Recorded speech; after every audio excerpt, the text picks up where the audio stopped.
This meeting is being recorded. Okay, got it. I don't know, but it's great to see y'all. You too. Hi, Yeah, Ryan. Hi, good to see you. I saw Mary today. I thought she might be showing up. you never know. But can y'all see my screen? Yeah. Yeah, cool. Y'all, it's great to see you. I cannot resist the temptation to be outside, and I've never done this before, but I'm gonna smoke my pipe. Are y'all cool with that? Oh, yeah. Yeah. And It's you're an coming honor through of really. Yeah, you have great audio too. Oh, good. That's because I'm using my AirPods. But Oh yeah. this is in honor of C.S. Lewis, and it's great to see both of you. How are y'all doing? Doing Pretty well. Good.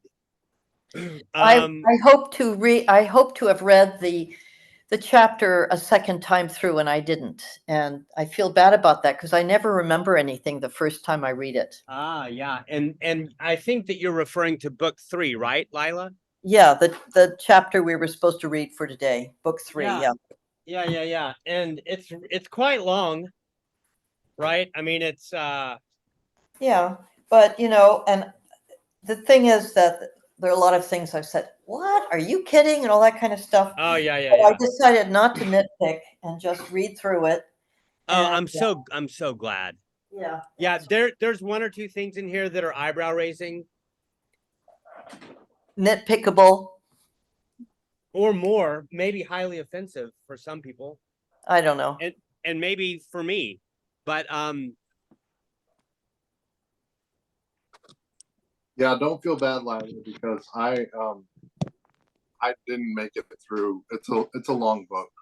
I mean, it's a long chapter.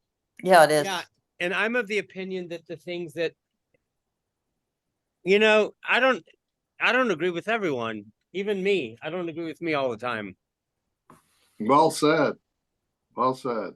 And so my hope is that for the one or two things that maybe you have issues with, like, I don't know, it's important not to throw the baby out with the bathwater. And I will tell you that for me, it's so good that it's worth putting up with that stuff. I would really love to hear what it is about it. Explain to us why this is so good and why you chose this for us to read, because I think I kept thinking, okay, what is he getting at? Why is he wanting us to read this?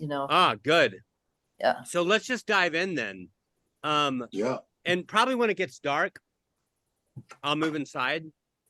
But You're hello, at the Ronnie. right house. I'm smoking my pipe in honor of C.S. Lewis. Okay. Good. Yeah. So, Lila, thanks for asking that. I think that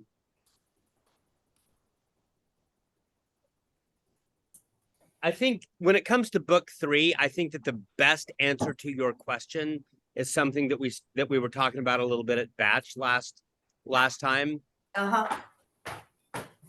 And it can be summarized in one word, and that is the word virtue.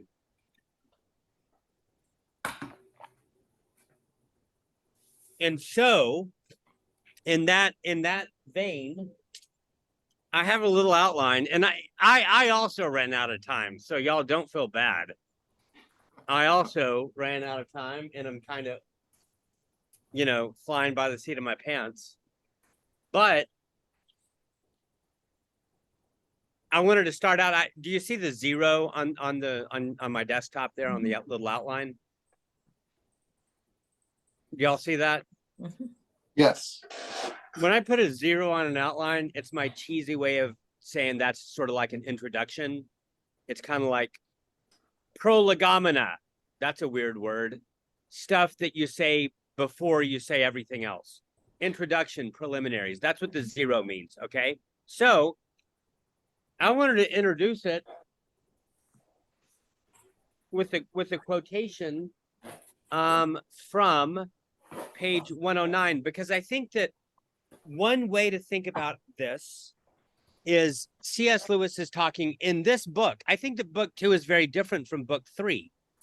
Okay, book 2 is kind of like Christian Doctrine 101, book 2. And remember, we skipped book 1, right? We skipped book 1. And actually, I think that there's the one or two things that I might take issue with in book 3 are actually kind of connected to book 1. And a lot of it has to do with how C.S. Lewis thinks about nature. But we'll come back to that if we can. For now, I wanted to say book 3 is about virtue. In other words, it's about character. Virtue, the virtue tradition of ethics, which goes back to Plato and Aristotle and St. Paul and St. Augustine and the Church Fathers and Thomas Aquinas, the virtue tradition of ethics is about becoming a certain kind of person. It's not about sort of maximizing the greatest good for the greatest number of people, which you might call utilitarianism.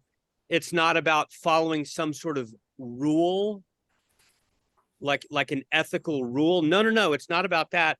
It's about developing character. That is to say, it's about becoming a certain kind of person. What kind of person? Well, I think that you could say the kind of person who can enjoy God for all eternity, or maybe a person who is free, a person who is fully alive in the sense of, maybe you could say, the life of God or divine life. So not mere biological life, but spiritual life.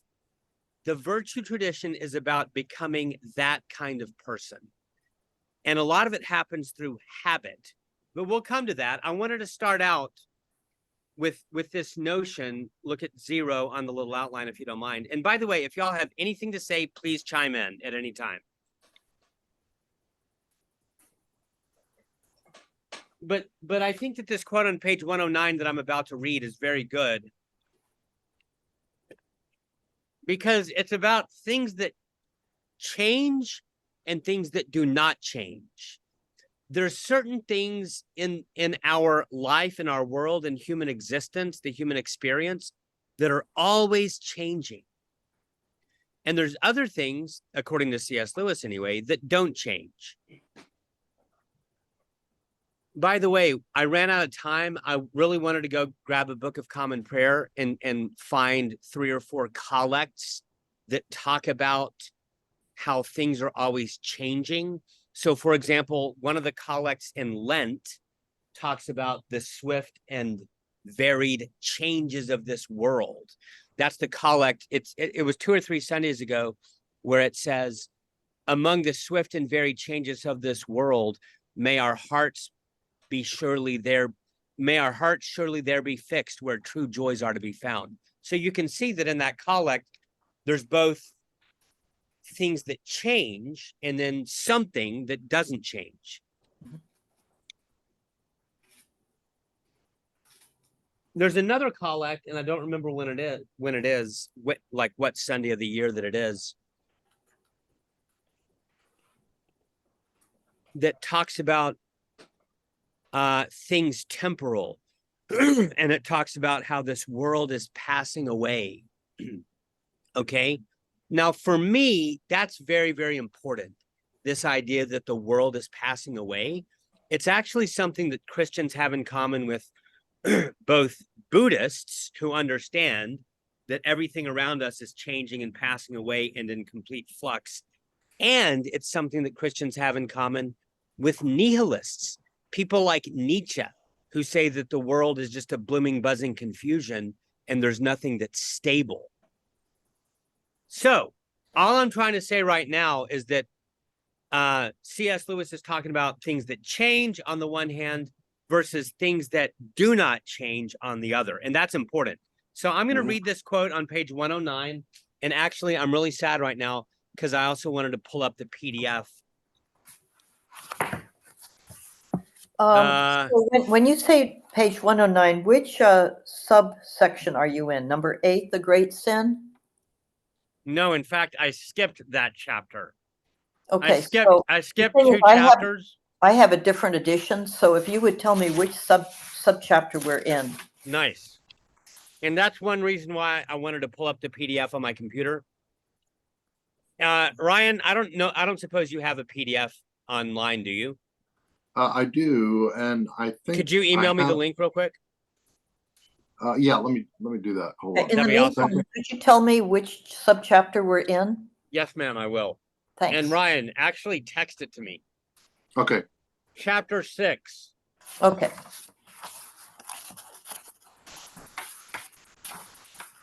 And so, Lila, just because of time, Oh, this is Christian marriage. that's the title of the chapter. Yeah. Okay. So, so just for the sake of time, I actually skipped chapter 7, forgiveness, which I'm sure is very good, and chapter 8, the great sin. I skipped those chapters, but I wanted to start out back to my little outline with a quote on page 109, which, yes, happens to be in the chapter called Christian marriage. And it says this: knowledge can last, principles can last, but feelings come and go. I'm going to read that again, then I'm going to tell you kind of where it is within that chapter. Ryan, did you text me the link? I'm trying, but it's not letting I'm me so do sorry. it for some reason. I mean, I sent it, but it says not delivered. Cannot deliver. Why don't you email it to me? And thanks for putting up with me. No, it's not your fault. It's something's acting weird. Let's see here. I will email it to you. Let's Thank try you. that. Let's do it. All right. Yeah.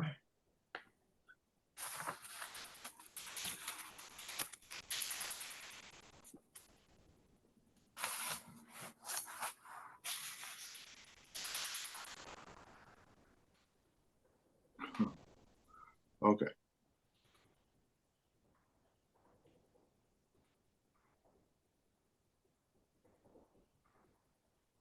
Thank you, Ryan. I'll Sure. look at it in a moment. But this quote is in chapter 6, which does happen to be called Christian marriage. And it is close. It's about in the middle of the chapter. The first sentence of the paragraph, Lila, begins, "What we call being in love is a glorious state." Okay. Thank you. That helps. Yeah. Mm-hmm. And it's several sentences down. That's kind of a long paragraph. It's kind of right in the middle of that paragraph. Have you found that paragraph? Knowledge can last, principles can last, habits can last, but feelings come and go. That's it. Yeah. That's it. And I think that you see that. Thank you, Ryan. I got it. Good. I think that you see that principle of things changing and things remaining the same over and over in all throughout this book 3. The title of which is Christian Behavior. All right. Let's see if I can find that quote.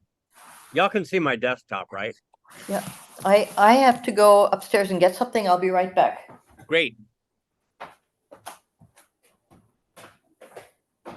Yeah, so FYI, this version that Ryan sent me is the same one that I have, the physical copy that I have. And so, yeah, that's good. Yeah, it is interesting. I tried to pull it up on my PC earlier, and it just looked totally different. I'm not sure. I'm not well, sure. thank why. you for sending me this. Yeah, but it looks fine on my phone and my iPad. So the things, for the purposes of this discussion right now, the things that change are feelings, emotions, okay? That is the thing that changes. And it's not good or bad. It is what it is. The point about virtue is, and we're going to talk more about virtue here in a moment, but the point about virtue is it's a way for us to develop habits and a kind of character that can withstand the changing nature of our feelings. You know, yesterday maybe you felt depressed. Tonight, maybe you're going to feel elated. Tomorrow, I might feel melancholic. I might feel hopeless. Our emotions come and go. Our emotions are like the tide that comes in and comes out, comes in and comes out. But what virtue says, the virtue tradition of ethics, is that it's possible to develop a kind of character that can find an anchor in the midst of all that change. Does that make sense? Yeah. Now, I'm really glad that C.S. Lewis has a chapter in here on psychology. He might call it psychoanalysis. Yeah, chapter 4 of book 3 called Morality and Psychoanalysis. I'm really glad that he has that chapter. And it's amazing how prescient he is. I mean, remember that this book was written in the 1940s or 1950s. But I think that what he says about psychoanalysis is very helpful, because you might be thinking, and at one level, I hope you're thinking, well, Matt, what about like people who've experienced trauma, right? Or what about people with horrible, debilitating experiences, or maybe, you know, people who are neurodivergent, for example, right? I hope that's what you're thinking. That's what I was thinking when I read it. But he kind of, he addresses that. He does address that. So this isn't a way of neglecting brain science or various kinds of psychoanalytic schools. No, not at all. He distinguishes sharply between that stuff on the one hand and morality on the other. And I'm gonna hit the pause button right there and see if I'm making any sense. Okay, well, can I ask you this? And I haven't gotten to that part yet, but does he make any suggestion as to, like, if you are psychotic, that your virtues would not change during that psychotic episode? Meaning that, like, someone who's psychotic wouldn't be able to carry out an act of violence or something during psychosis because of this solid virtuous state that they have. Let me tell you what he says. All right. And I'm simplifying greatly. Yeah, let's hear it. And if anyone else wants to chime in, be my guest. But he says two things, Ryan. Number one, again, psychoanalytic stuff, and it doesn't matter what version of that you're talking about, right? Whether it's pharmacological brain science or maybe behavioral, dialectical behavioral theory. It doesn't really matter what you're talking about. None of that is what he calls morality. Right. Now, that might not make much sense until I say this, which is the second thing that he says about this. He says,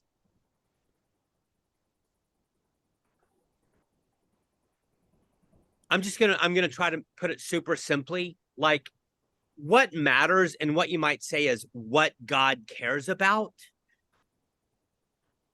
God takes into account the deck of hands that you've been dealt in life.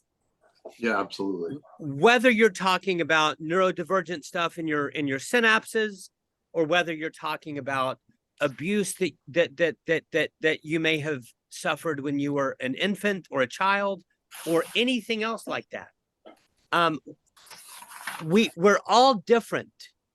But what he wants to say is we all still have some kind of choice. He does use that word choice over and over and over again. And I think that he thinks that the virtue tradition, and we're going to talk about that, is, with the grace of God, of course, helps us to be the kind of people who can make choices. Now, that choice for a traumatized person might look very, very different for a neurodivergent person, and it might look very, very different for a healthy person. God knows all of that.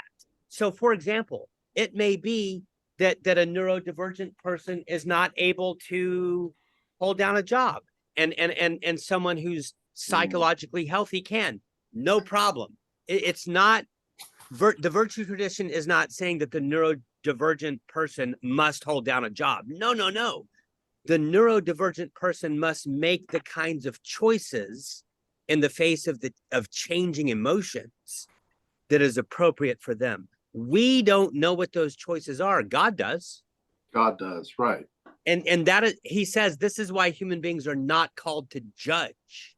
It is not my job to judge people. That's great. Yeah. Yeah, because we're all different, and we all have a different deck of cards that's been dealt us. And we have no idea what's going on in someone else's head. We have no idea what's going on in someone else's head, someone else's genes, someone else's family history. Absolutely. Right. But none of that negates the importance of virtue and character, according to C.S. Lewis. And I agree with that. Interesting. Okay. And I actually think that it's something that people in the 21st century need to hear and probably are longing to hear. Like, look, so there's all sorts of ways in which trauma therapy and psychopharmacological drugs can be helpful, but they are not the be all and end all. After you've taken care of all of that, or even as you're working throughout your entire life to take care of that, there's still this other thing called character or virtue, which applies no matter where you are, no matter what your genes are like, or your brain chemistry is like, or your family history is like. We all have some kind of choice at some kind of level, according to C.S. Lewis. I don't know what that looks like for this person or that person, but God does. Right. So I think that's, so am I making sense? And did I kind of sort of answer your question a little bit? Yeah, definitely. Yeah, definitely. The part, I think what makes the most sense to me is that God knows every chemical part of your brain and everything that's happening in your mind, and therefore virtue is in the mind of the beholder, which is God. Not in the mind of human beings, although we do have to have justice on earth to absolutely to have society, and a society that works, and that we have law and order, things like that, that are important to and he talks about justice, and in fact justice is one of the 4 cardinal virtues that we're going to get to down below in Roman numeral 2. Okay, cool. But let me just say, does anyone else want to say anything right now before I move on to? I wanted to, one thing that struck me, but now I don't remember what part of the chapter it's in because I never got a chance to reread this thing. Yeah. But I really liked it where Lewis was distinguishing between doing a good deed now versus being the sort of person who would have the predisposition to do a good thing. And absolutely. That's what being a good person is, it seems to me. And sort of as I went my way in groping through the world in the darkness, I'm half blind here going through the world. The people who I find myself being friends with and trusting tend to be people that have something where it's a long-term continuous thing. It's not just, oh, I did this thing great, or I'm clever here, or I'm good there, or whatever. It's that you're looking at, and I guess the word virtue comes to mind. I think this is how people sometimes use, I never did ethics, right? So, but I think that's sort of, I think of a person who I would say is a virtuous person. I never used the word, but he used it. And so it's sort of somebody who has that habit, the predisposition of, all kinds of bad things are going to happen in life, but the person who has this sort of virtue thing is going to make a certain kind of approach to the bad thing versus other people might make a totally different approach. Yeah. I don't know if you know, maybe we're going to get to that, but I think I Well, jumped ahead, but I just thought I'd that's bring okay. that out because it struck me. I could really relate to that. I'm so glad you did. And y'all can see my screen, right? Yep. Because I think I found Lila maybe one of the places where he talks about that, and there might be more than one place. But look at the bottom of my page 79. Oh, what chapter is that in? What subchapter is that in? Well, okay. This happens to be in chapter 2, the cardinal virtues. Okay. Yeah, and it begins with the paragraph, there is one further point. Because I think this is one of the places where he says what you're saying. Yeah, this might be the chapter that I was thinking of. I'm going to read this paragraph and then I'm going to continue with my little introduction, if that's okay. Okay, is this where you start there? But there is one thing we've not yet taken into account. Is that the one? No, there is one further point about the virtues. Oh, I haven't found that. What page? Well, just read it. 79. I can't find it. Y'all can see my screen, right? Yeah. I'm going to switch to that view. You see the number 79 at the bottom. Now right? I see Okay. it. Now I Great. see it. All right, I'm going to read it. That's right. This is which really spoke to me. Yeah. Good. This is There's the one step. there's one. Would you like to read that paragraph? No, I'll let you do it. Okay. There's one further point about the virtues that ought to be noticed. There is a difference between doing some particular just or temperate action and being a just or temperate man / woman. Someone who is not a good tennis player may now and then make a good shot. What you mean by a good player is the man / person. Yeah, just say man. Who cares? That's what it's okay. Awesome. Awesome. That's too much whose trouble. whose eye and muscles and nerves have been so trained by making innumerable good shots that they can now be relied on. They have a certain tone or quality, which is there even when he's not playing, just as a mathematician's mind has a certain habit and outlook, which is there even when he is not doing mathematics. In the same way, a man who perseveres in doing just actions gets, in the end, a certain quality of character.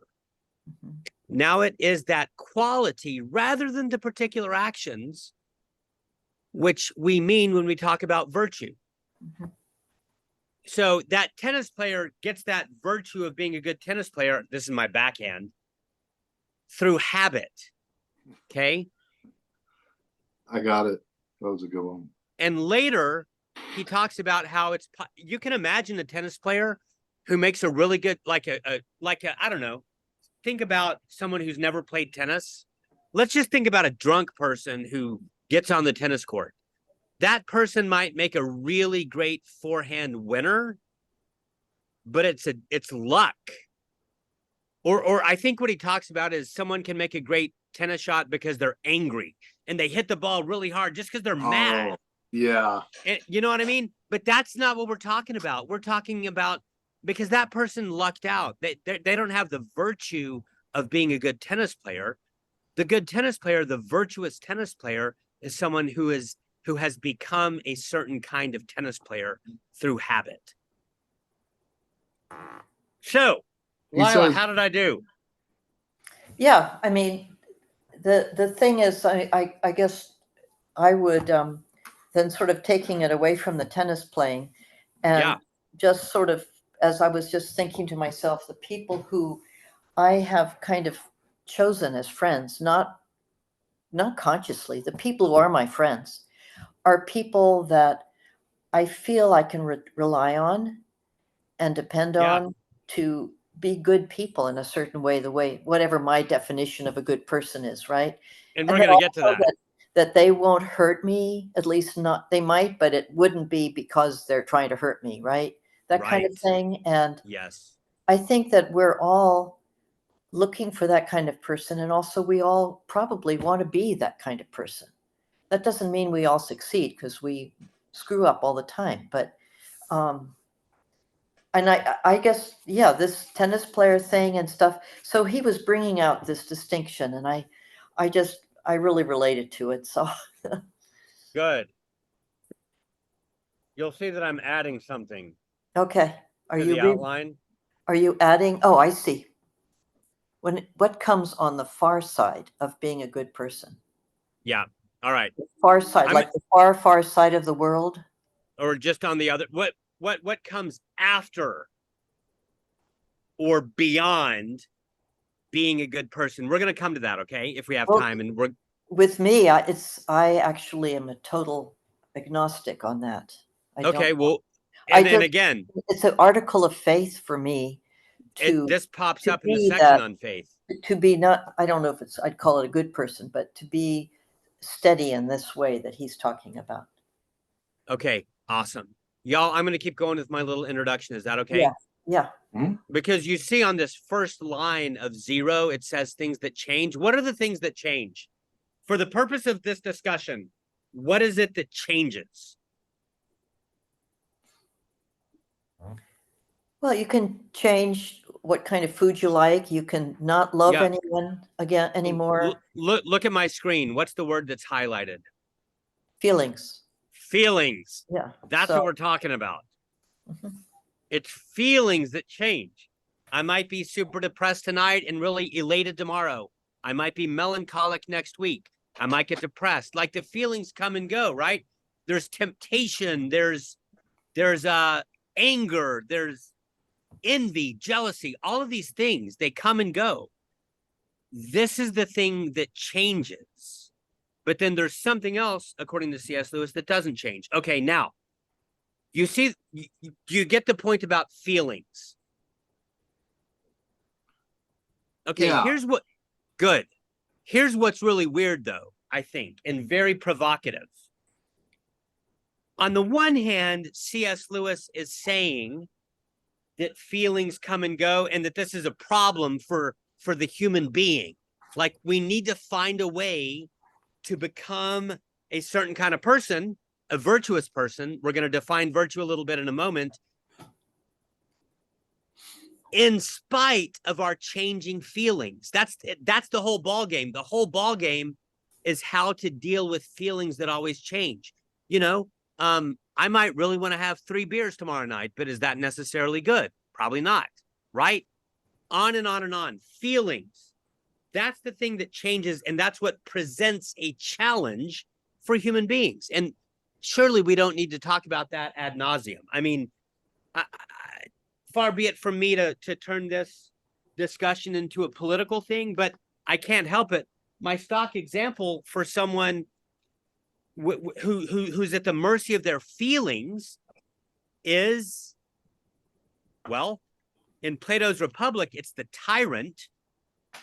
And in our world, I can't help but think of Donald Trump. You know, and hey, if you're a Trump person, there's probably good reasons for being that. So this isn't about politics, but it's just Trump is an example of someone who's kind of at the mercy of their feelings. If he's being affirmed, he's happy. And if he's being challenged, he gets really defensive and angry. Well, that is a character problem. That's the kind of thing that C.S. Lewis is talking about. A virtuous person is able to be even keeled, whether they're being criticized or affirmed. Okay?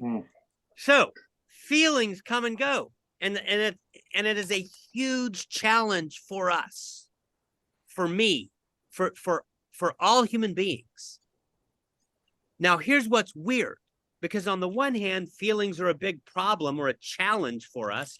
But on the other hand, there's this one particular thing that Lewis emphasizes over and over and over, and that thing is desire.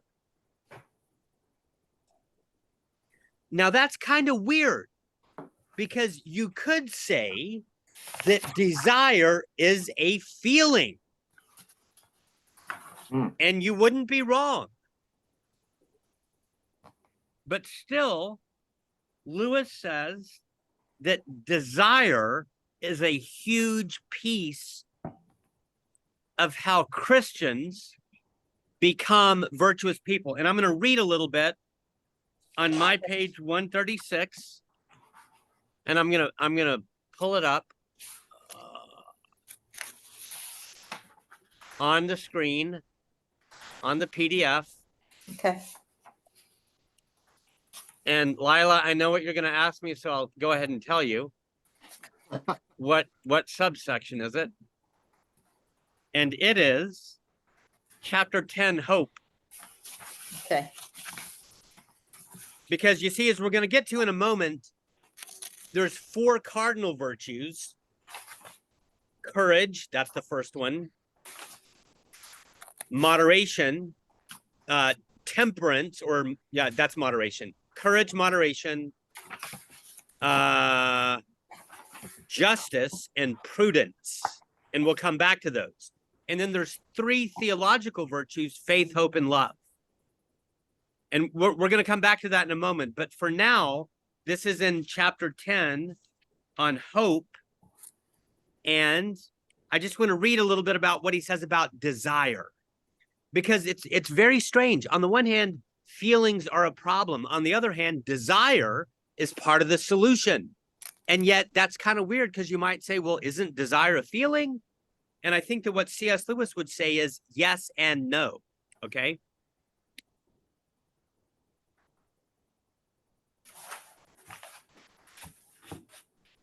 And desire is one of the main things that C.S. Lewis talks about in all of his writings. Okay. He even has a technical term for it. And I'm going to write it on the little outline here. The technical term, it's a German word, and I might misspell it, but it's Sehnsucht. And one way to translate that might be joy. He's saying that we have a deep, deep longing, human beings do, for joy. And I'm going to read, okay? It translates here as longing, yearning.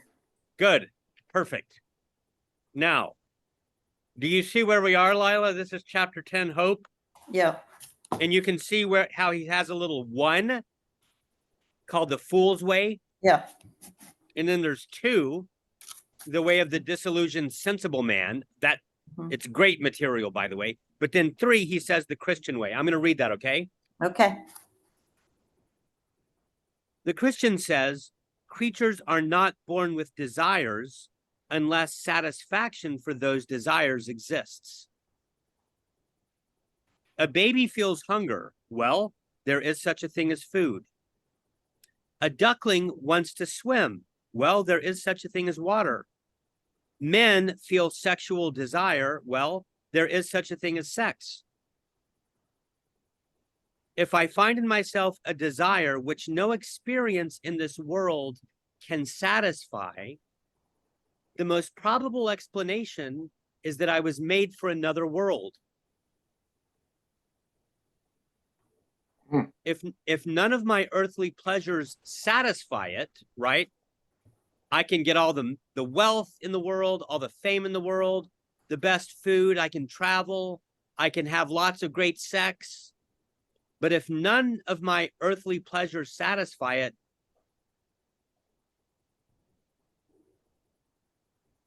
that does not prove that the universe is a fraud.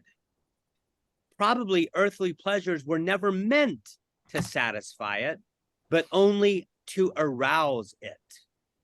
To arouse what? Joy. Pure joy. Yeah, and the desire that we have for it. I'm going to keep reading. But are y'all with me so far? Mm-hmm. Yeah. I'm going to keep reading.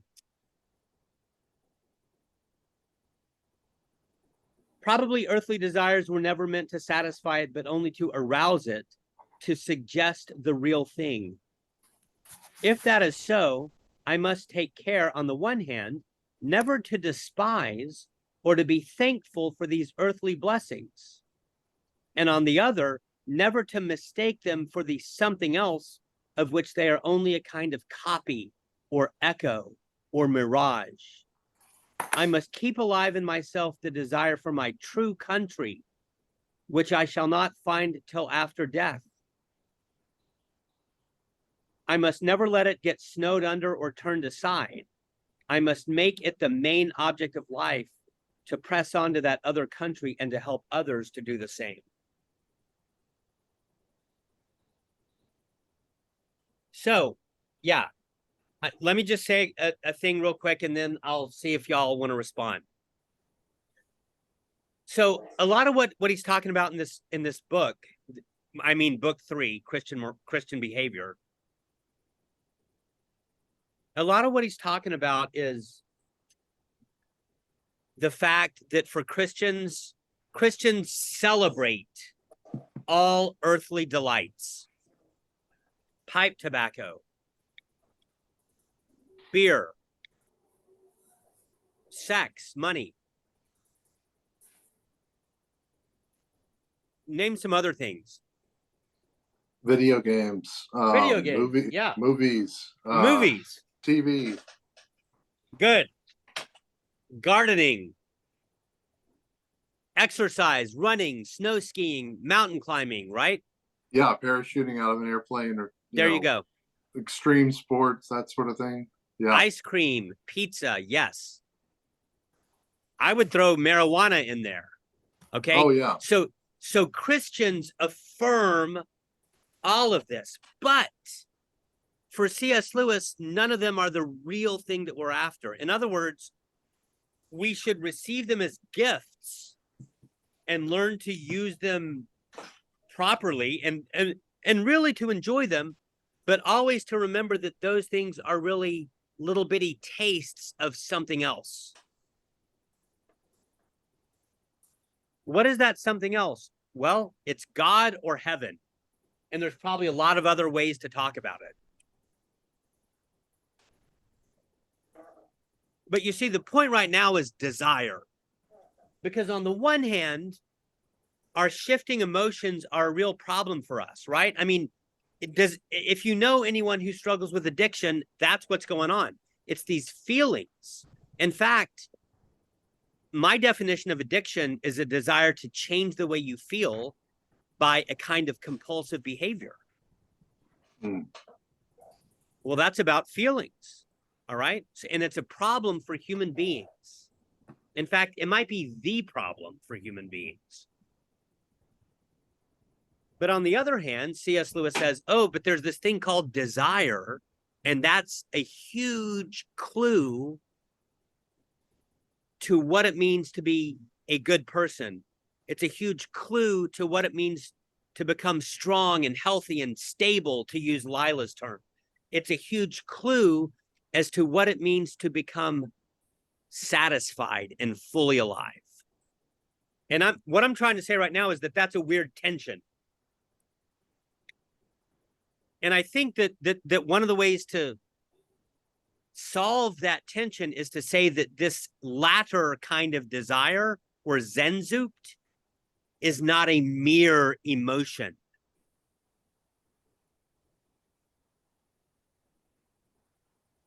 It's not a mere emotion. It's something deeper. And it's something deeper than a mere emotion. In fact, I think C.S. Lewis would say it's something that God has placed in us that is designed, or the purpose of which is to make us long for God/heaven. And I think of the way that St. Augustine opens up the Confessions. He says, Lord, you've made us for yourself, and our hearts are restless. That's an emotion, restlessness. Our hearts are restless until they find their rest in thee. That's what he's saying. I'm going to say it again. That's great. Yeah. Yeah. Lord, you made us for yourself, and our hearts are restless until they find the rest in thee. Beer is good, but if I put all of my hope in beer and try to make beer the thing that's really going to make me happy, that's not going to end well. And the same is true for money. The same is true for sex. The same is true for fame. The same is true for everything in this world. Yeah, we were just talking about lottery tickets because my neighbor bought us all lottery tickets. We don't play the lottery, but we were making jokes about it, and we talked about how when people win the lottery, a lot of times they end up going broke, or they're sadder than they were before. You know, their lives are ruined because they got all this money, and so money is not the answer either. Money is not the answer, and in fact, that's a great example, Ryan, because I think that if you look at those people who win the lottery, but then their lives are not improved, Yeah, a lot of that is about emotion. So, for example, family members who start lining up for loans, you might feel like an obligation to be nice to them. That's an emotion. It's not bad or good, right, but right. it's an emotion. Yeah, if you won the lottery, yeah. Or a desire to become famous, or like flout your wealth. All of these are emotions that come and go. And the virtuous person is able to find a kind of stability, a kind of rootedness, a kind of strength in the midst of all of those changes. The changes of winning the lottery, the changes of losing all of your money, you know, the sadness that comes when you have to pay the taxes on that lottery, all of it. Those are all emotions that come and go. They're not good or bad. Some of them are pleasant, some of them are painful. But the point of the virtue tradition is becoming the kind of person who can remain grounded with courage, moderation, justice, prudence, faith, hope, and love in the midst of all of that. Because everything in this world is changing. I might win the lottery tomorrow, and then I might go bankrupt the following year.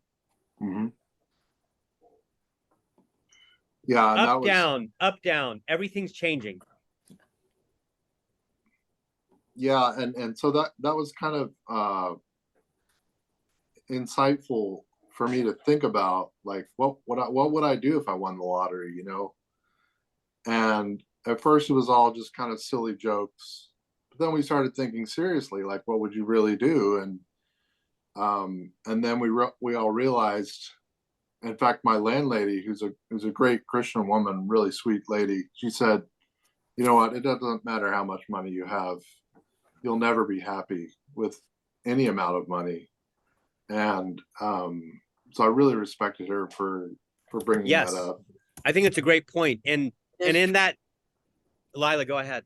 No, I agree. I was just agreeing. Yes. So in that paragraph that I read about desire on page 136, when he talks about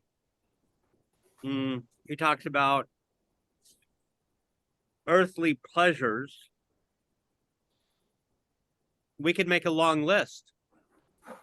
Sex, food, drink, popularity, money.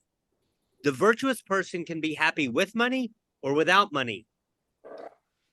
And by the way, money is a gift. Like nothing in here is wanting you to say that money is bad. Now, the love of money is bad. Right. That's a different topic. Money in itself is not bad. Ice cream is not bad. Marijuana is not bad. Alcohol is not bad. Sex is not bad.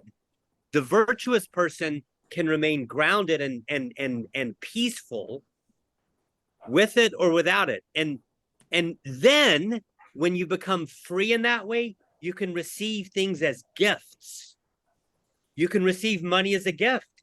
You can receive popularity as a gift. You can receive ice cream as a gift.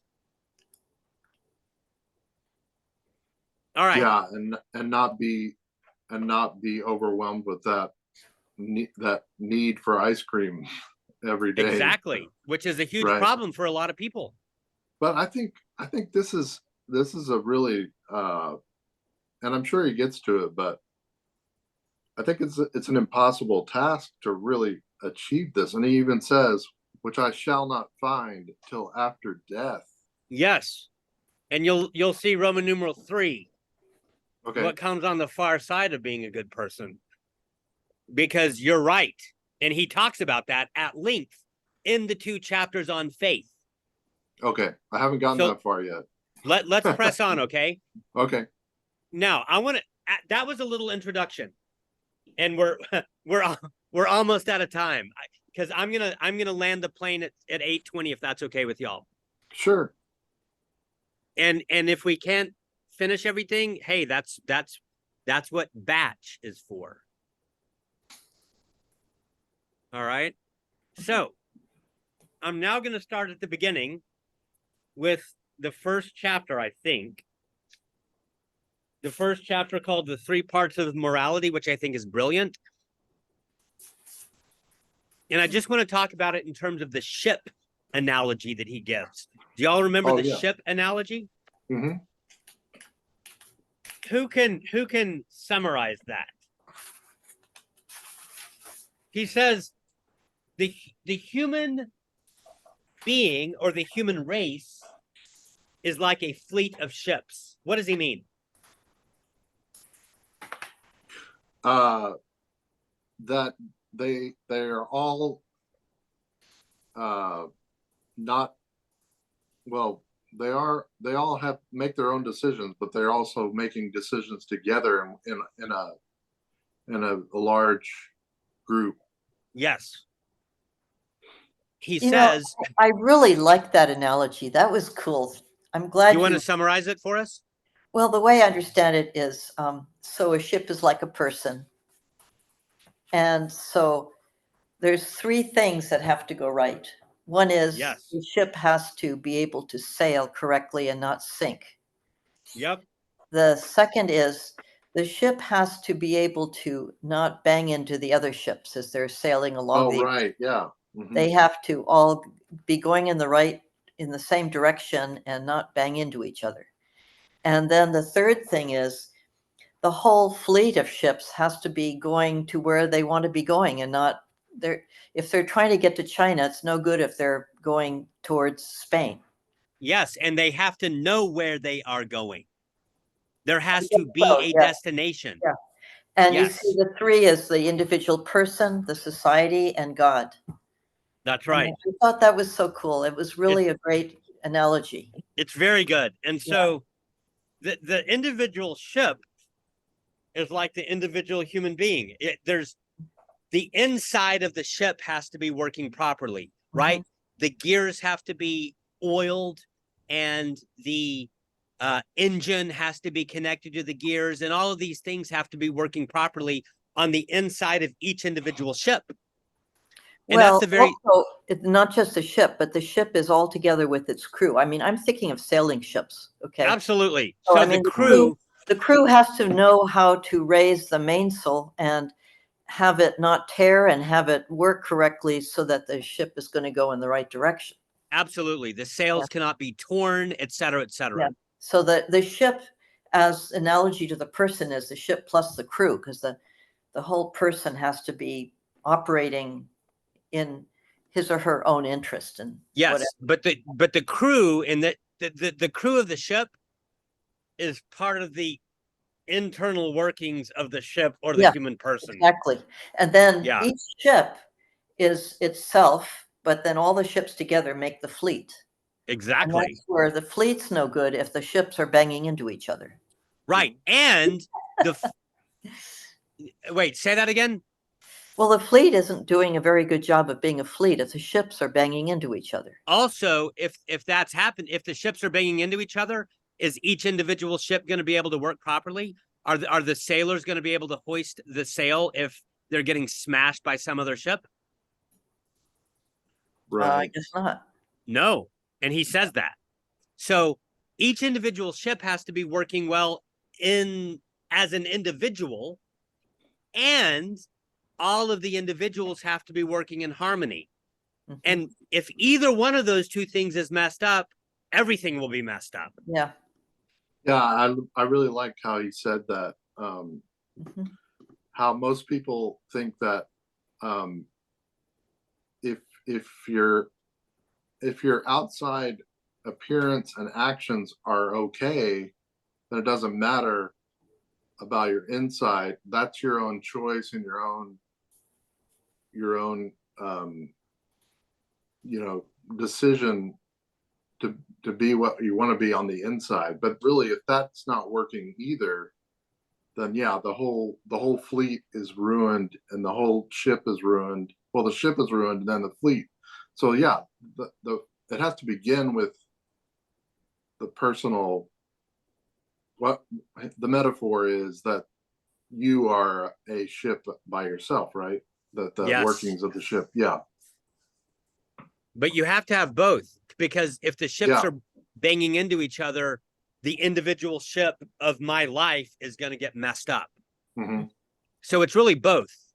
Mhm. You've got the individual and you have the community, and they both have to be working properly, or they're both going to be messed up. Right. And on top of all of that, as Lila pointed out, there needs to be a destination.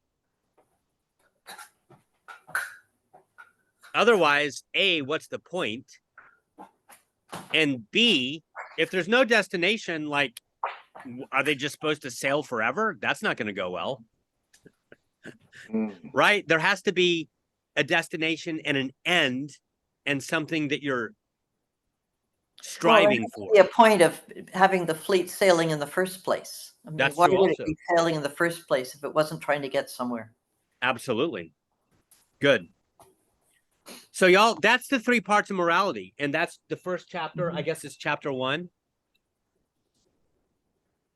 Yeah, those were the 3 things that I wrote down. Yeah, That's so about as far as I yeah, got. it's sort of interesting because then when you think about what are the 3 parts of morality then?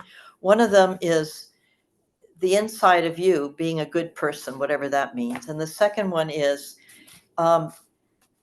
being in harmony with each other in a society where you somehow find a way, even with your differences, to get along. Good. And the Society, family, community, other people. town, church. Yeah. Yes, other people. Yeah. And then the third thing is what has to do with purpose of life and the hereafter, and where is my life going? What's the big picture here? Why am I on Earth? And all this kind of thing. Exactly. All these fuzzy questions that, for many of us, God in some way is there as the one. Our goal isn't somehow directed or placed by God, or it's just we don't have clear words for it. But yeah, that's why we're reading this book. So so the analogy is helpful because are we sailing to China or are we sailing to Spain? Right. Exactly. Yeah. Mhm. Yeah. Are we? Yeah, exactly. So good. Y'all, let's jump to Roman numeral 2. Okay. Because Lila just said something interesting. She said, being a good person, whatever that means. Yeah. Well, what does it mean? Well, Yeah, C.S. right. Lewis's answer is this. And again, please remember that C.S. Lewis says nothing original. Everything that he says, he's getting from Christian tradition. And Christian tradition includes people like Plato and Aristotle and the Stoics. I mean, so, but all of that was absorbed into Christianity. Okay. So I just want to say he's not making this stuff up. He takes himself to be giving us mere Christianity, what all Christians have believed. And so none of this is new. Okay. And I think he admits to that too at some point, right? In this book. Okay. Yes. Now that you've raised the question, can I take this is a parenthetic thing. When he calls the book Mere Christianity, could you explain better what that title is? Why does he call it that? Absolutely. What does it mean to him? Absolutely. And he talks about it in the preface, which we didn't discuss. Not the foreword by that one woman. Wait. Yeah, it is the foreword. Sorry, he talks about it in the in the preface. Well, I don't have any foreword. So according in my version, Lila, the foreword is by that woman Kathleen Norris that we read and discussed last time on Zoom. Okay. About World War II and all that kind of stuff, remember? Yeah, well, I don't have that forward. Oh, okay. Well, do you have a preface? Yeah, I have a preface. So in the preface, C.S. Lewis says that the church is like a great mansion. And there's lots of rooms in the mansion, and every room has a fireplace. And there's great hallways and corridors that connect each room. And he says that each room is like a Christian tradition. So one room might be Methodism. Another room might be Eastern Orthodoxy. Another room might be the Roman Catholic Church. Another room might be the Anglicanism. And he says the goal is to get into a room. It's almost as if the room you get into is less important than just getting into a room. And what you don't want to do is stay out in the hallway. Right. You want to find the warmth of a fire. And so what he says that he's doing in this book is addressing what every single one of those rooms has in common. That's cool. So his claim is that whether you're talking about Methodism, the Baptist Church, Eastern Orthodoxy, whatever, all of them believe the stuff in this book. That's what he's saying. Yeah, that's cool. I agree. All right, now, what is a good Thank you for person? putting that out. I had not read this preface. It's a really good preface. I liked both the forward and the preface. Yeah, me too. So what is a good person? His answer, and again, it's the answer of St. Augustine, Thomas Aquinas, even Aristotle and St. Paul. Okay? Like the answer is, here's what a good person is. Ready? A good person is someone who has the cardinal virtues and the theological virtues. And I'm adding to my outline. Okay. Now remember, the cardinal virtues, there's 4 of them. Courage, that's the first one. Because without courage, you're screwed. You have to have courage if you want to try to become moderate. You have to have courage if you want to exercise prudence. You have to have courage if you want to try to find a way to be just. And by the way, justice, I love Lila's point about all the different sailors and people hoisting the sails, people cleaning the deck, people making sure that the ropes are properly wound around the spools, all of that. Justice is something that's both that pertains to the fleet of ships. In other words, it's social, but it's also something that pertains to the inside of a human being, to the individual, to the interior ship. One way to think about justice is that it's about harmony. Harmony among all the different ships in the fleet, but also harmony within the human individual, because there's a lot of stuff inside of me. There's all these different emotions that I was talking about. There's reason, there's the will, there's my body, there's my brain, there's my heart, there's all of these things. And justice means that they're all working harmoniously, okay? But the point right now is that courage is the baseline virtue, and there's 4 cardinal virtues: courage, moderation, justice, and prudence. And those are the cardinal virtues. Now, he says in the book that word cardinal, it has nothing to do with a cardinal of the Roman Catholic Church or the bird. No. It comes from a Latin word that means hinge, like the hinge of a door. And the point, according to him, is that that character, or a life well lived, or being a good person. And by the way, I saw a really great movie a few years ago by one of my favorite directors, Terrence Malick. The movie was called A Beautiful Life. It's so good. It's about an Austrian Jew who resists Hitler. But the point about the cardinal virtues are the hinge upon which a beautiful life revolves or turns or depends. That's why they're called the cardinal virtues. And I want to say one more thing about the cardinal virtues, and then I'm going to hit the pause button and let y'all say some stuff. And the point about the cardinal virtues is you don't need to be a Christian to know about them, according to C.S. Lewis. These are not things that God has revealed to us in Scripture. No. All human beings know about these. The cardinal virtues are discoverable not through Scripture, not through revelation, but through reason. Reason. So Buddhists know about the cardinal virtues. Druids know about the cardinal virtues. All pagans know. What does the word pagan mean? It just means non-Christian, non-Muslim, non-Jew, right? So Aristotle and Plato were pagans in that sense. Pagans knew about the cardinal virtues. The cardinal virtues are human things. They're not Christian things. They're things that we know through reason, not through revelation / Scripture. Does that make sense? Right. So those are the cardinal virtues. And that's kind of like the part 1 of 2 of what it means to be a good person. Now, what do y'all think? Yeah, I think there's probably a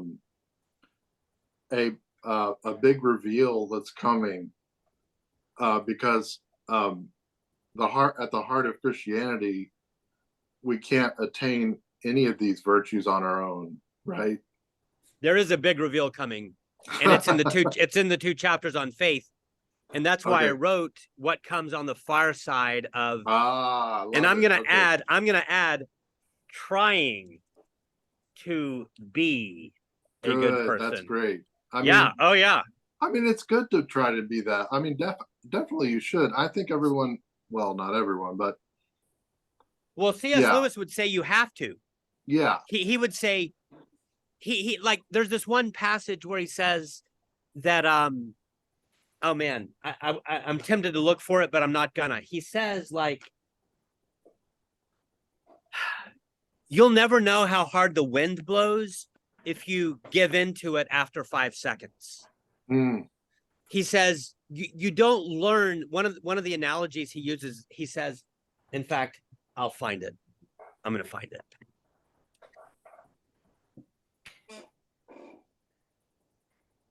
Didn't he fight in the First World War? Yes, he did. Yeah, I think. All right, look at this. Can y'all see my screen? Look at this, Ryan. He says, a silly idea is current that good people do not know what temptation means. This is an obvious lie. I can't see that part of your screen, but keep reading. I don't see it, but I'll just listen. What page are you on? Can you not see my shared screen? Well, all I can see is your Word, Microsoft Word, I think is what it is. Sorry, sorry to how about now? Derail everything at the last minute here, but can you see it now? No, I can still just see Word, but that may be because I don't know why, but yeah, I'm so sorry. That's okay. Anyway, go ahead, just read. Yeah, and it's on my page.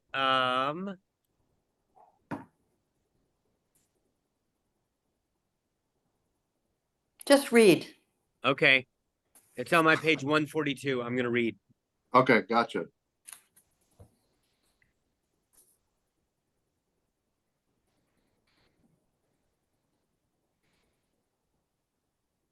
A silly idea is current that good people do not know what temptation means. This is an obvious lie. Only those who try to resist temptation know how strong it is. See, we're talking, Ryan, about trying to be a good person, right? And he says, only those who try to resist temptation know how strong it is. After all, you find out the strength of the German army by fighting against it, not by giving in. You find out the strength of a wind by trying to talk against it, not by lying down. A man who gives into temptation after 5 minutes simply does not know what it would have been like an hour later. That is why bad people, in one sense, know very little about badness. They have lived a sheltered life by always giving in. We never find out the strength of an evil impulse inside of us until we try to fight it. Mm. And Christ, because he was the only man who never yielded to temptation, is also the only man who knows to the full what temptation means. The only complete realist. Very well, then, he says. The main thing we learn from a serious attempt to practice the Christian virtues is that we fail. Okay? So that's a little preview. That's great. And I had read that and I just forgotten it. Yeah. That I kind of got to that and then I fell asleep. I'm so Right. sorry. But see, you don't want to say that the cardinal virtues don't matter. It's paradoxical. Right. Saint Augustine has a great quote. He says that Aristotle's virtues, those are the four cardinal virtues. Aristotle's virtues are glittering vices. And what Augustine means by that is without grace, without God's help, without the Holy Spirit, they don't work. Like, you can try to be courageous or a just person, but what Christianity says is that we need God's help to do it because we cannot do it on our own. But that doesn't mean we don't try, and it doesn't mean that they're not valuable. Right. But they do seem a little bit naive or like a little too pragmatic, maybe. I'm trying to think of the word, but yeah. Well, one way to think, four virtues are very scientific or like very, set in stone and not realistic, maybe is what I'm trying to say. well, what's realistic is that we fail at them. Yeah, right. Yeah. But that doesn't mean that they're invalid. Like, No, courage is Yeah. so important. Mm-hmm. Moderation is so important. Prudence, which is about wisely taking the steps you need to take to meet a goal. Mm-hmm. Like, my daughter wants to become, imagine someone who wants to become a doctor.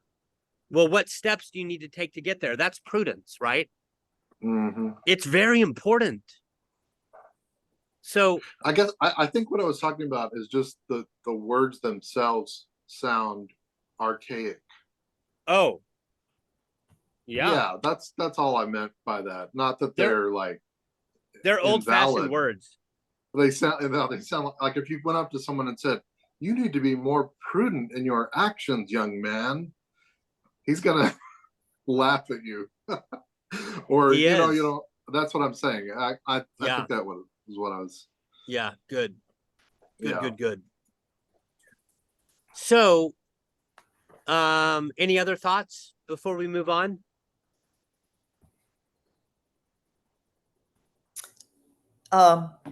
It would be nice if those of us who are coming to Batch would reread or read for the first time this book, and we could talk about it at Batch. I'd really like that. And I would love that. if I thought people were coming and would want to talk about the book, I'd reread this chapter. Oh, I would too. It's a long one. Yeah. But there's some really great. I feel bad that I got through it once, but I wanted to get through it a second time and I couldn't remember. Mm-hmm. So, I just didn't find the time. So I think we can all relate. I know I can. Yeah, but I don't know, like Batch, there were only 3 of us at Batch last time. So how can you get... I actually had to skip because my parents were in town and I missed it. So I So was how sad can we about get that. more people? I might work on Mary. Yeah, although I will say, Lila, that you can have a great conversation with 3 people. Oh yeah, we did. That's true. Yeah. I mean, I'm not sure you can have a great conversation with 10 people or 15 people. I don't know. It's harder. Mm-hmm. But y'all, let me keep going, okay? Yes. Okay. Because the 3 theological virtues are faith, hope, and love. Mm-hmm. But although that's not the order that he takes them in. So these are chapters.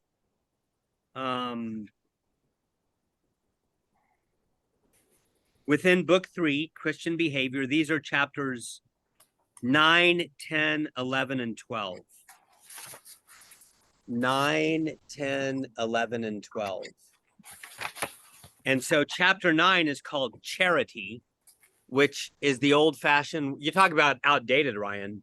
Like charity comes from the Latin word caritas, and it just means love. It's not about giving to the Red Cross or the Salvation Army. It's not about charitable donations. It's about love. But Charity there is a charity in Austin called Caritas. That's awesome. Did you know about that? Oh yeah. Yes, I've known about it for a long time. Yes. Yeah. They're really great. Yeah, it's Catholic. Oh, I didn't know that. Okay.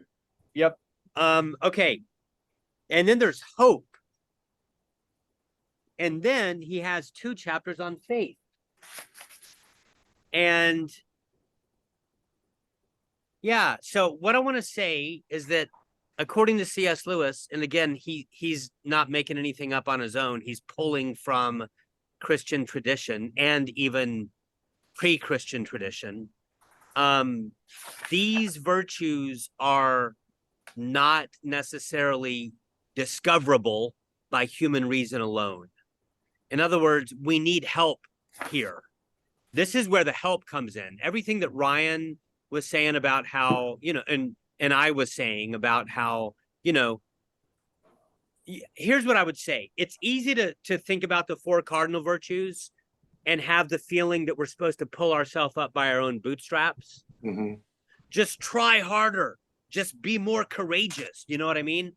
And again, I think that there's value in that, largely because it teaches you that it's impossible. Again, so that quote I read a moment ago, I'm probably not going to be able to find it. I think it's a great quotation for Lent. In fact, if I make a graphic for Lent next year, I'm probably going to put this quote on it. And it was in the section that I was just reading. And I'm going to find it.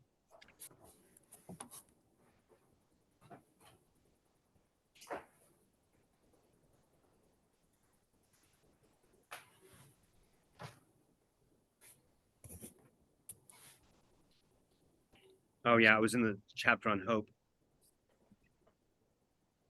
No, it wasn't. Yep, I don't think I'm going to be able to find it. Okay. I'll throw in a little aside. I found it. I was talking Go to ahead. some good friends the other day, and they're non-Christians, but they said we were talking about Christianity and faith, and they said, how many times or how many ways does there need to be to tell me what I'm doing wrong? Referring to the church, and I kind of I thought it was interesting that was their take on faith and Christianity, and I said that wasn't exactly the message that Jesus was trying to say. They said that's right, and what was cool was that one of them said, "Yeah, well, Jesus kind of gets lost in the whole thing, doesn't he?" And I said, "Yeah, he does." And that's a sad fact about the church. It is. Amen. That's one of the reasons why. Yeah, amen. I love it. And I think that so remember how I was talking about rules and how the virtue tradition is not about rules? Right. I think that a lot of people have in their heads that Christianity is about rules. It's really not. Yeah, in fact, that's exactly what they thought, and it's a fair way for a non-Christian to think, Well, yeah, and principally because that's how many Christians think about it. Absolutely, yeah. So shame on us, right? And so they give up. or they keep, yeah. So They what keep C.S. trying. Lewis says in another article, another essay called The Weight of Glory, is that is more Kantian and Stoic than it is Christian. This idea that there's rules that we have to follow. No, it's not about that, but it is about joy and longing and becoming the kind of person who can have those longings satisfied. That's very different. I wonder how are kids being raised now as Christians? Is it a little bit less about how Christianity is all about doing the right thing and not doing the wrong thing and following the rules? I don't certainly know. was raised that way. Yeah, I mean, it probably depends on what kind of church you're talking about, you know? I don't know. I was raised in a Presbyterian family, and I was always told, be nice to people, behave yourself, and all that kind of thing, and that was what it was all about. And it seemed pretty grim and depressing to me. I think it's a very clever ruse that that could easily trick many people into thinking that the church is a system of rules, and it kind of has been over history. It's kind of fallen into that. Yes. And anyway, I think I'm going to close by reading the first two paragraphs of the last chapter, chapter 12, which is faith. Now, again, there's two chapters on faith, and they're amazing.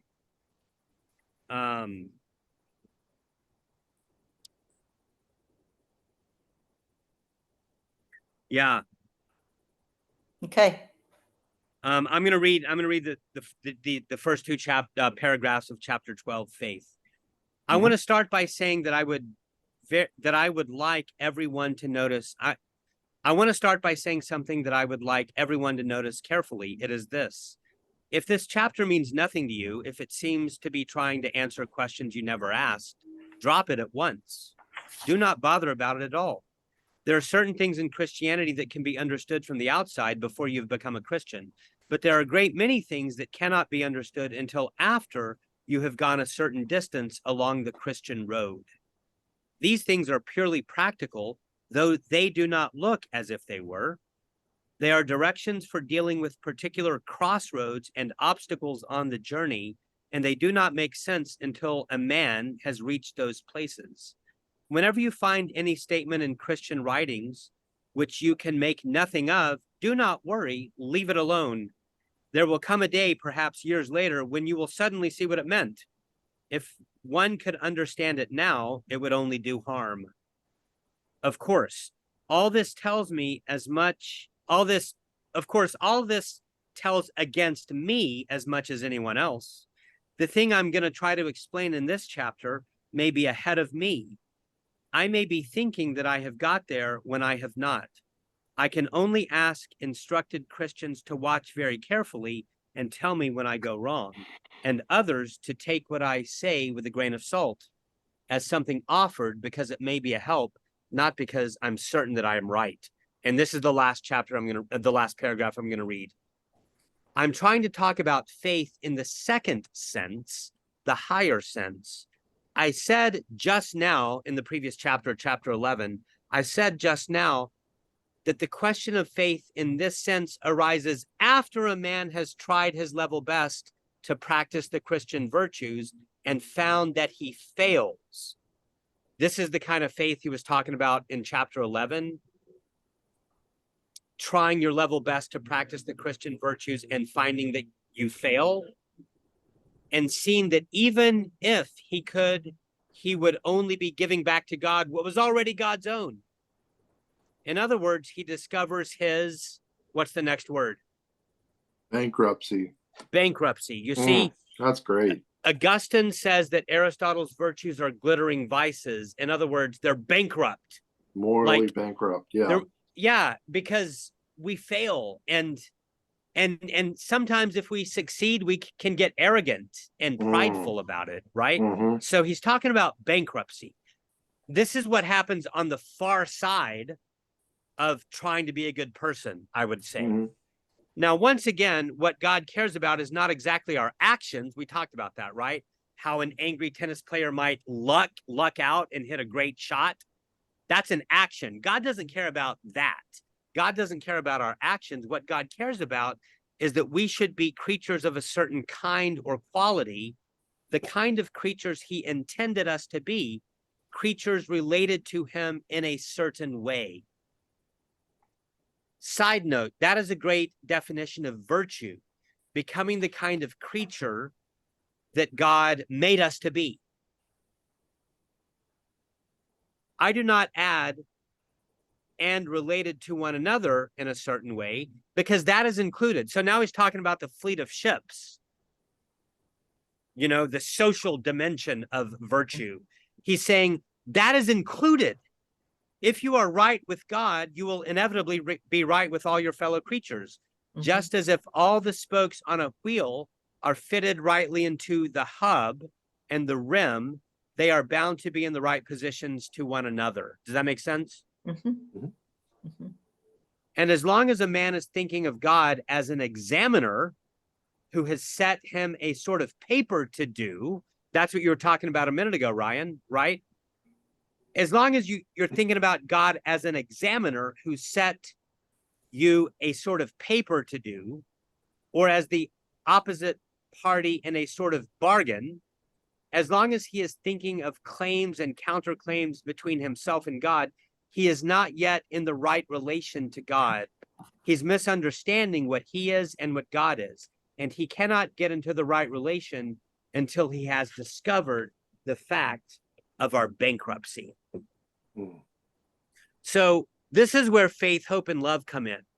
Yes, we're bankrupt. On the one hand, the cardinal virtues are super important, and they are absolutely required for being, how about this, for being a saint, or in the Buddhist tradition, for being a bodhisattva, for being a free person, a person of strength and courage and life.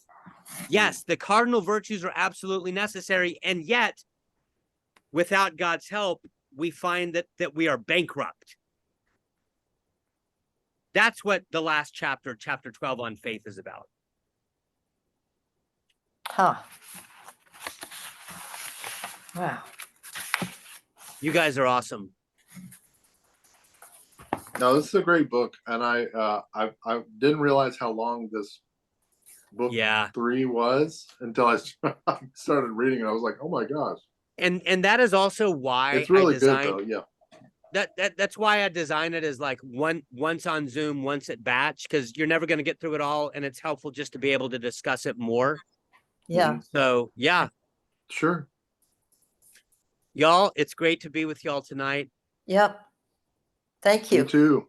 Thank you so much. Thank y'all. Thank you so much for doing this. You know, it's lovely. It's wonderful. It is. It's a great book study and a good lesson to learn a lot. Really grateful for y'all, and peace, be well, and I will see you soon. All right. Thank you. Yeah. Bye. Bye. Y'all take care.